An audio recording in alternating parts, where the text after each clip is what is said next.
So Johnny, the first child ever to be born on another planet, arrived on our planet, the planet of his forefathers. Johnny's body felt heavy and stiff in the stronger Earth gravity. As they emerged from the space shuttle, he automatically put on his space helmet. Astrim laughed. You won't need that here." Johnny looked up, straight into the clear blue sky. There was no air dome above him. He tentatively took his first breath of Earth air. He could breathe, out in the open.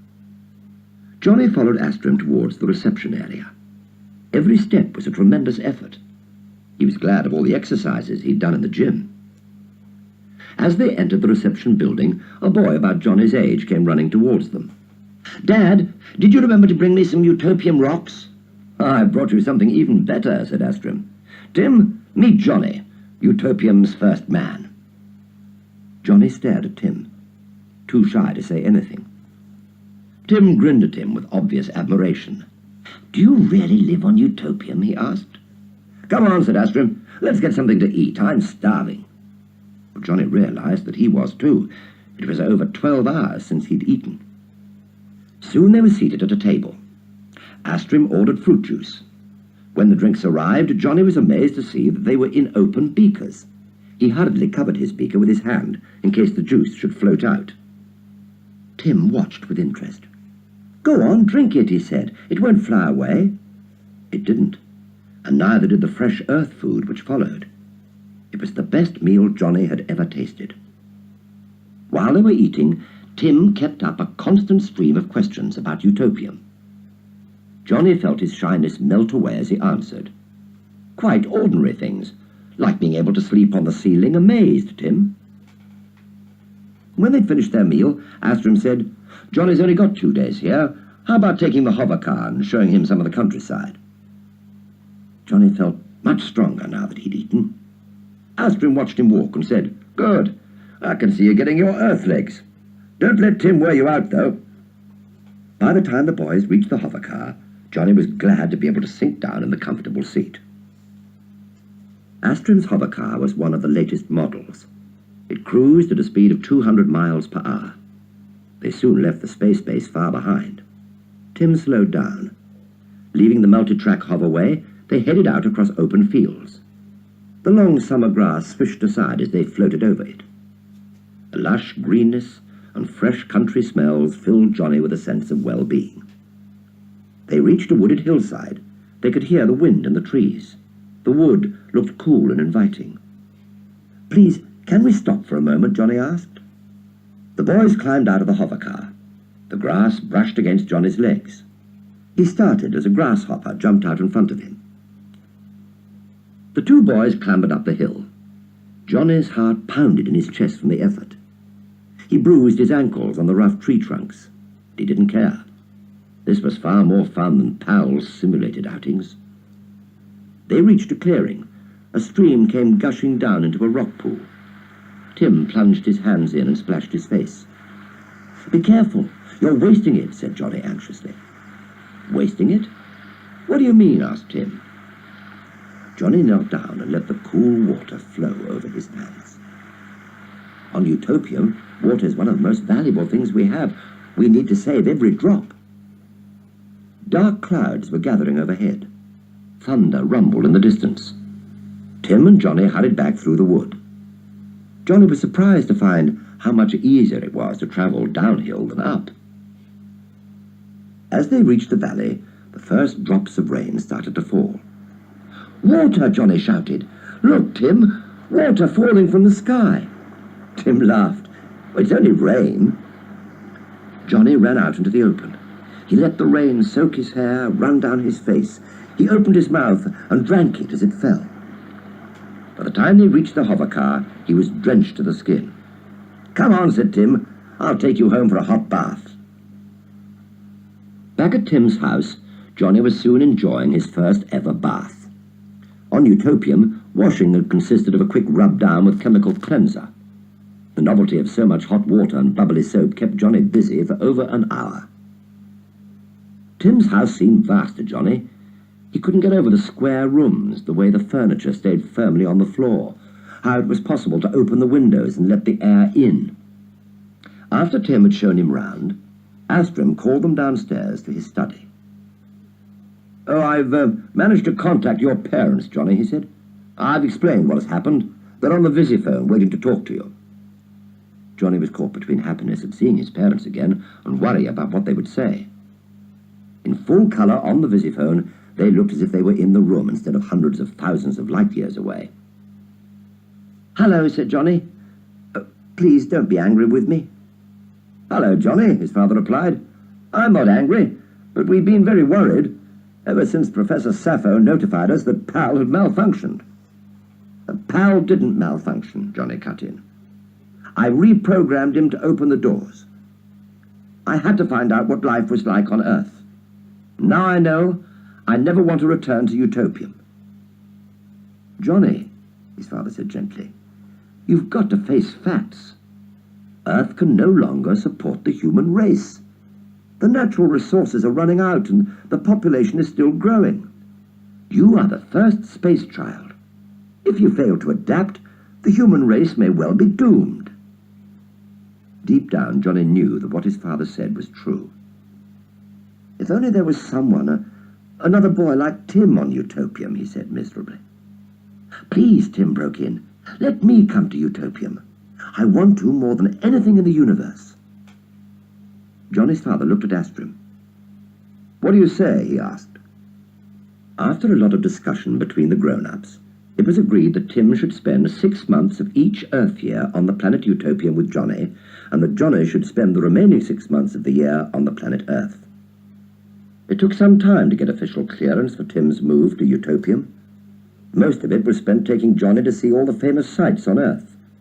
Hypersonic ferries meant that Johnny was able to see the Tower of London, the Colosseum in Rome, the Acropolis in Athens, the pyramids, and even the Taj Mahal, all now air-sealed in a thick coat of plasticine, in the matter of a few days. But however impressive these historic sights might be, Johnny found none of them compared with the thrill of feeling rain, wet and cold and real, on his skin, or the force of the wind blowing hard against him with the millions and millions of strange new sounds it brought with it. Nothing compared with the fantastic variety of colours he could see in the grassy meadow or the scent of a single rose. To Johnny, it was as if he was seeing and hearing and feeling for the very first time in his life. He loved the planet Earth and everything about it. At last, however, permission came, and it was time to return to Utopium. During the drive to the space base, Johnny gazed miserably through the hovercar window. It would be 6 whole Earth months before he would see the green fields of Earth again. But Tim could barely keep still from excitement, and excitement is catching. So by the time they were strapped into position in the space shuttle and listening to the ground control checks prior to liftoff, he cheered up a lot. Space travel was always a thrill. It was a standard freight-carrying shuttle taking supplies to Utopium. Astrim was at the controls, and the 2 boys were the only passengers. As the countdown came down through the hundreds, Astrim looked over his shoulder and warned the boys that the liftoff was likely to be pretty uncomfortable, as the shuttle had to escape from the strong Earth gravity. The space shuttle's engines thundered, and then it literally seemed to leap into the sky. The pressure thrust Tim and Johnny painfully back into their seats. Johnny felt as if there was a tremendous weight on his chest, forcing him backwards, and for a moment everything went black. When Johnny opened his eyes, he saw Tim beside him, looking equally sick and dizzy, but he grinned at Johnny to show that he was enjoying himself all the same. Astrim looked over his shoulder. "Okay, we're leaving Earth gravity any minute now. Just take a few gulps of oxygen from the seat masks and you'll soon feel better." The oxygen sent a wonderful, cool, clean feeling through Johnny's body, and he instantly felt better. Tim was already undoing his safety harness. Tim pointed to the visiplate. "Look, Johnny, isn't it great? Look at Earth. That's Britain down there, looking just like it does on a map." It was evening in Britain, and Tim could see the great shadow of night sweeping over the country. His mother would be closing the windows, drawing the curtains, putting on the lights. But he didn't feel homesick. This was far too much fun. In a matter of an hour, The Earth had shrunk to the size of a ping-pong ball on the visiplate, and Astrum started to point out other planets. They got a superb view of Saturn, its fantastic fiery rings spitting colours into the sky as if it were putting on a private firework display just for them. They were dead on schedule to a fraction of a second. Astrum was humming to himself as his experienced eye constantly scanned the control panel. Johnny was just about to ask Astrum if he'd be allowed to take the controls for a while when suddenly the shrill emergency bell rang out through the shuttle. Tim and Johnny dived for their seats and had their safety harnesses strapped within seconds. A glance at the visiplate showed Johnny that they were heading straight for a dense meteorite cloud. Astrum swiftly swerved the space shuttle, and the three of them were flung forcibly sideways. Then Johnny heard the sound that he'd been dreading, the scream of metal that meant impact. It seemed as if all the blood in his body had turned to ice.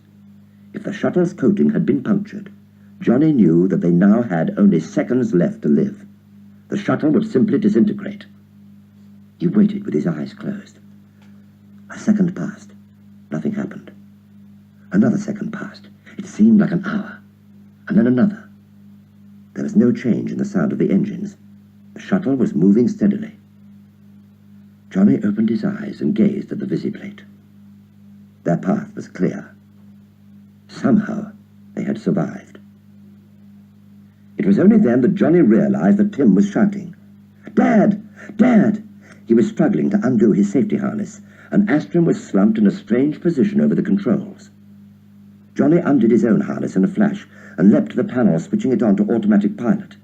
Then he turned to Astrum. He felt his pulse. To his relief, there was a steady throbbing. "It's all right, Tim. He's only unconscious. He must have hit his head when we swerved. He didn't have time to strap in." Johnny gently removed the radio phones from Astrum's head. He had a nasty gash on the left side. He must have hit it pretty hard. The radio phones were blaring. "Ground control to shuttle 707. Astrum, can you hear me? Over." "Ground control calling 707. Astrum, reply please. Over." Johnny fitted on the radio phones and replied, "Shuttle 707 to ground control. Johnny from Utopium here. Listen, we've encountered a meteorite cluster and had to swerve. Astrum is unconscious. I'm going to have to take over." In reply, Johnny heard a muffled voice back from Earth. "Glad to hear your voice, Johnny. Do you think you can handle the situation?" Johnny cleared his throat and glanced at Tim, who was pale and shaky. "Shuttle 707 to ground control. I can handle it. I've switched to automatic. And once we've got Astrum comfortable, I'm going to see if I can get this shuttle back on course." Very gently, the two boys lifted the unconscious man away from the controls and strapped him into a sleeping harness. Johnny left Tim to apply a plaster and give Astrum some extra oxygen and returned to the controls. He systematically checked the panel. Navigation system, okay. Sonar, okay. Temperature level, pressure. Johnny's heart gave a jolt. He stared at the needle in horror. It was just hovering on the edge of the red danger zone. So there had been a puncture. Johnny spoke quietly into the speaker so as not to alarm Tim. "Shuttle 707 to ground control. Reporting pressure unstable. Either the dial is malfunctioning or the meteorite impact has caused some damage." Ground control came back immediately. "You're going to have to get out there and put a repair patch on, Johnny." For a few minutes, Johnny worked the control board like a robot. Instructions came in from ground control as fast as his fingers could obey them. After a tremendous reverse thrust, he brought the shuttle into a stable position. They were literally hanging in space. There was no time to lose. Johnny reached for his spacesuit. "What's happening, Johnny?" asked Tim. "Oh, I'm going to have to go outside and fix the repair patch," he said, trying to sound confident. "Have you ever done anything like that before?" asked Tim. "Oh, hundreds of times," said Johnny. "At least simulations, and that's just the same thing." He wished it were true. Johnny took a last look at the control panel. The pressure was still sinking. He fixed on his helmet, checked his air tanks, picked up a repair kit, and headed for the airlock. The first hatch cover opened automatically. Johnny climbed into the narrow airlock tunnel and waited for it to close behind him. He just had time to give Tim a reassuring grin before it closed. Once inside the tunnel, he attached his lifeline securely and waited for the pressure to neutralize. At last, the second hatch began to swing open. Johnny looked out.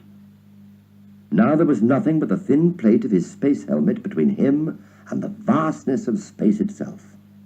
Above and below and all around him, 1,000,000,000,000 stars, suns and planets, moons and asteroids floated in the lonely ink-black night of infinity. It was so black, it seemed almost solid. It was so silent that the sound of his own breathing seemed deafening. He heaved himself gently out of the tunnel, not too fast, or he would send himself hurtling out to the end of his lifeline. And if that should snap, he would go on and on until the air ran out in his air tanks, and still on and on forever, and ever falling through space. But once you start falling, there is no way in which you can ever stop yourself. It was a chilling thought. For a moment the terror got a grip on him. He couldn't move. And then Tim's voice rang in his ears. "Hey, Johnny, you out there yet?" Johnny had forgotten that his radio contact with the shuttle meant that he could keep in touch with Tim. "Nearly," he answered.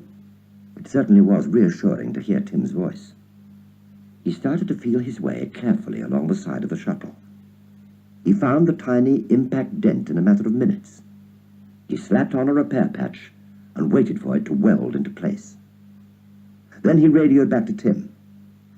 "Give me a pressure reading, Tim." Tim read out the figures. There was not much improvement. Then Tim shouted, "Hey, Johnny, the needle started to move." "Which way?" asked Johnny tensely.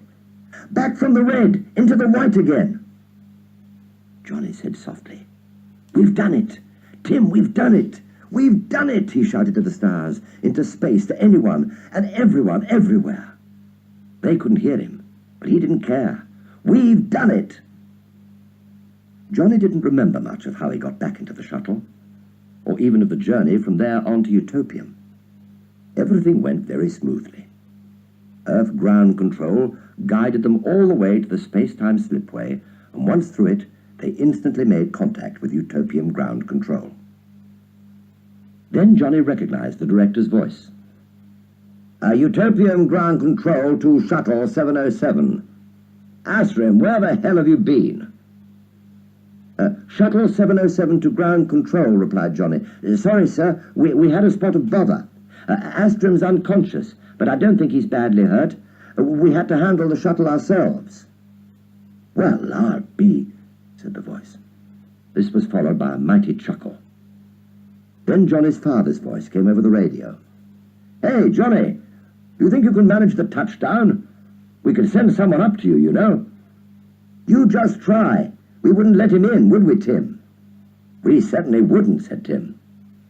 It was a perfect touchdown. It hardly caused a flurry in the Utopium dust. And once inside the space-based dome, Astrim came round, and the boys were given a hero's welcome.